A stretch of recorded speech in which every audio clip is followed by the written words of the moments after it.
Hi everyone, I just wanted to come on and show you this card that I made for my niece Zoe. She's 16 next month and I had to make this early because I'm going to be sending it to America. And I made it using the Let's Celebrate pad from the Poundland. All of the papers are from that pad, and I also used this little embellishment that Crafty Michelle sent me and this tiny little flower from my stash, but everything else is from the paper pad. The balloons were die cut from the sheet with all the words on it. I just liked that, I thought it was a bit different, and I put Stardust stickles on it before I put my Nouveau glaze on the top, and the back one is all glitter. And then I distressed the edges of the inside paper, and I put worn lipstick distress ink, and to do like the little corners here, because it was hard to get the ink pad in, I used a cotton bud just as like a tiny little ink sponge, and then I went round the edges with stickles as well, so it kind of glitters when you move it, which is really pretty. I also sponged this wood heart with a bit of worn lipstick distress ink, and then I went over it with a bit of white pigment ink. I think I used the Brilliance Moonlit White just to tone it down a bit, and I just wanted to bridge the gap between all of the inks,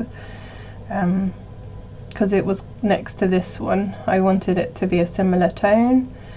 I also edged this little envelope with the one lipstick, put a bit of stickles on the heart, and I edged this one just so that the white didn't show on the sides. I don't know if you can tell, yeah.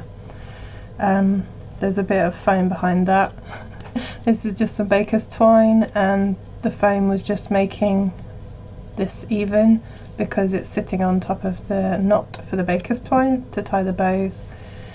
And the card base itself I die cut from like Silhouette Cameo, and it's literally just like 2 16s that I welded together and folded it in half.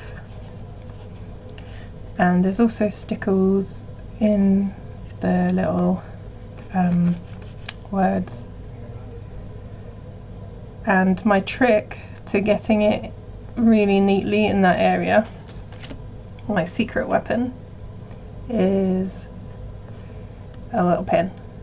So I just squirt it in the general direction, and then before it's dry I just kind of used the pin to move it into the area that I wanted it to go, which was very helpful for the very thin bits.